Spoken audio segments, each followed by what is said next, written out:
Yo, what's good, everybody? Welcome to Reggie Talks Sports, aka RTS. And this is the place where we break down the latest games, hot takes, and everything happening in the world of sports. So, without further ado, let's talk about it. What better way to start off the NFL season with the Eagles? The reigning Super Bowl champions hosted the Dallas Cowboys on Thursday Night Football in a game that saw explosive offenses right from the jump. The first half alone featured seven scoring drives and no punts until the third quarter, showing both teams were locked in offensively. At halftime, the Eagles led 21-20, and both quarterbacks shined. Okay, but let's get into some key moments that I thought had a huge impact on this game. And first key moment I want to talk about is the draw that started 6 seconds into the game. Um, with Jalen Carter being ejected for an unsportsmanlike conduct involving spitting at quarterback Dak Prescott. This set a tone for fiery intensity right from the kickoff. Another key moment that happened in the game that I felt like was important was lightning near the stadium. 4 minutes and 40 seconds into the third quarter, lightning struck a fumble by Cowboys running back Miles Sanders, where Jahad Campbell punched the ball out, and it was picked up by Quinion Mitchell. And right after that play happened, lightning struck, and they was in a weather delay. They was literally in a weather delay for 65 minutes. I know on the East Coast where I was watching it from, we didn't get back on the game until 11:30. So the game usually ends around 11:30 Eastern time. But because of the lighting delay, we didn't get back onto the field, or the game wasn't played until 11:30 Eastern time. Um, but the weather delay definitely had a major effect because it was 24-20 before the delay, where both teams scored 44 combined points. And right after, no team scored a point. It stayed 24-20 for the rest of the game. So offense has definitely cooled off considerably, but defense was making plays like they wasn't in the first half for both teams. I want to do some standout performances. Jalen Hurts had an awesome night. He showcased his dual threat ability, rushing for two touchdowns while passing for 152 yards. The ground game was crucial as both him and Saquon combined for three rushing touchdowns. So, in total, the Eagles rushed 38 times for 158 yards, averaging 4.2 yards per carry as a team. So it was big right there. I already talked about Saquon Barkley getting a touchdown. He didn't have a great night specifically, but he did have 60 yards on the ground, on the rush on the ground, and then he had 24 yards passing wise. So he combined for 23 touches for 23 touches for 84 yards. So wasn't the biggest Saquon night, but he definitely had an impact in this game. And then I want to give Jahai Campbell some credit. He forced that critical fumble. I said crumble. He forced the critical fumble that that stopped Dallas from even scoring at all, because Dallas was in field goal range, and they were, the way they were cooking on offense, they were cooking, they were cooking on offense. So yeah, they were in critical field goal range. They could have scored a touchdown. But I also want to give another guy credit, Dak Bomb, because the play before the fumble, Miles Sanders broke some tackles, ran almost all the way to the touchdown, and Dak Bomb came from the opposite side of the field and chased him down And it's what's making it so egregious is he tried to punch the ball out first. So he already had caught up to him. Once he couldn't punch the ball out, he said he was going to tackle him. And then next gen stats had like a weird like a crazy next gen had a crazy stat like counting the mileage of that particular run. And I think it was like Zach Barr, like 21 point something uh miles per hour, whereas Miles Sanders has 19 point something. And I get it, Miles Sanders ain't a speedster, but you can't be looking that slow when one side all the when one person all the way on the other side of the field is chasing you down, literally. So I'm gonna give Zach Bond some credit too, because that to me that was a huge part into why Dallas, potentially lost this game eventually. For the Cowboys, Dak Prescott had a good night. I wouldn't say it was elite, but he had a good night. He threw for 188 yards, had some big moments that was costly by CD. Although CD had a good game, he had 7 receptions for 110 yards, if I'm not mistaken. Y'all can fact check me on that.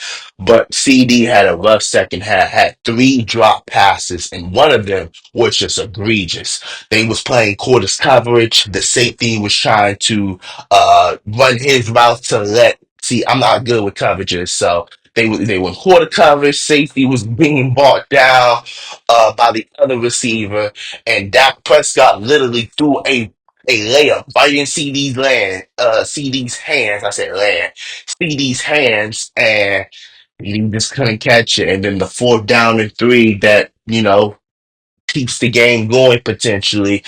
It was a blitz, all out blitz. Dak Prescott saw it. He knew where he was going. CD Lamb beat Cooper DeJean. Tough ball to throw, but catchable. And it was just a rough night. I wouldn't say rough night, but a rough half from CD. So yeah. Um, yeah. So after the drop, Eagles executed their tush push twice during the drive, running clock down, and then on 3rd down, where the Cowboys absolutely needed to stop. They was passing the ball. Um, Jalen Hurts ran for the first down. The game was over. Um, it was a gritty win by the Eagles, I would say. Definitely a gritty win.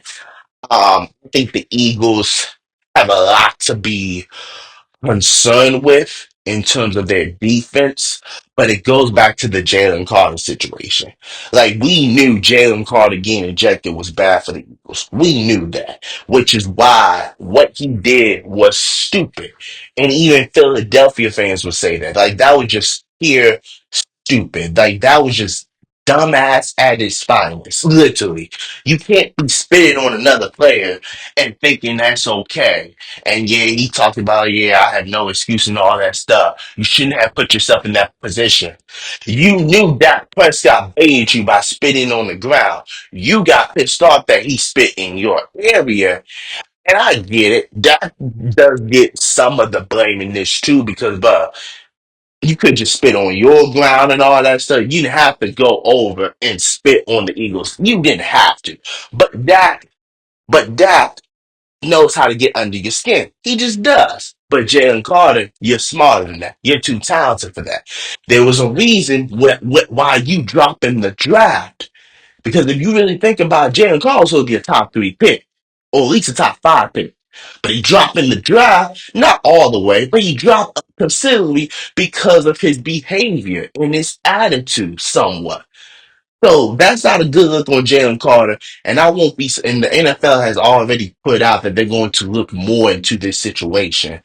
So I will not be surprised if Jalen Carter gets at least a 3. I wouldn't say 5, but a 3-game suspension that could potentially lead him into coming back by week 4 or week 5 at the latest. I don't know when their bye week is, but if their bye week is in week 4, week 5, expect Jalen Carter to be back by then, because I don't see him playing next week against the Chiefs, against a team that you need him for, because Patrick Mahomes, yeah, is probably going to dice them up.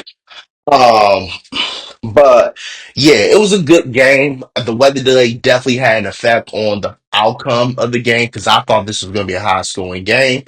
But there's another thing I want to talk about too. Um, AJ Brown only getting one target the whole game is a little concerning, way concerning. And I contribute that to a couple things. One, I contribute that to a new offensive coordinator. And I think it's important to understand that this is Jalen's, I want to say, sixth or seventh offensive coordinator since he's been in the league. Fact check me if I'm wrong. Every year, the only year he had an offensive coordinator that was back to back was Shane Steichen, literally, and that was before Shane Steichen took the coach job. But every other year after that, he has had new offensive coordinators. So you're literally trying to run a whole new offense all over again, and I contribute that to why AJ Brown and Devontae Smith haven't been getting the consistent targets or production that they should. But another thing I want to blame is AJ Brown himself. And Eagles fans, you can come to me if you want about this, but watching AJ Brown, it looks like he's becoming a little lazy with his route running. And I get it. He isn't a route runner like Justin Jefferson or Devontae Adams. But I know AJ Brown has better route running than what he put on film last night. I don't know that because I've seen it. So I blame this on AJ Brown a little bit because he was acting more like a decoy, and maybe he was a decoy. I mean, he was technically because he only got one target, but maybe he wanted to be a decoy that night. I'm not sure, but in order for the Eagles to get back to what they want to get to, the ultimate destination, that is the Super Bowl, you need to involve both receivers, Devontae Smith and AJ Brown, but especially AJ Brown. You have to. If you think you're going to ride the back of Saquon getting 2,000 yards again, that is not happening because teams know they're going to want to stack the box, and Jalen Hurts is going to have to throw the football. And that was the thing I was concerned with since his second year starting. Can he throw the football consistently? And he has shown at times he can, but he has also shown at times he can. And if the Eagles wants to get back to the Super Bowl, it's going to have to ride on that offense and Jalen Hurts and the connection to AJ Brown. If that can't happen, then the reports about AJ and Jalen Hurts' friendship being fractured, it's starting to become more true and true and truer because it looking like Jalen Hurts don't even want to target AJ Brown anymore. It don't even look like it's like Devontae Smith, Jahan Dotson, and AJ Brown. When in reality, it should be AJ Brown, Devontae Smith, and then Jahan Dotson, whoever that slot receiver guy is. But that is my point. That is my biggest factor of this game. I hope that y'all like, share, subscribe, hit that notification bell for more analysis, more highlights, and the next video y'all will be seeing is a reaction and a breakdown for Kansas City and Chargers tonight, Friday Night Football on YouTube in Brazil. Thank you. Have a good one.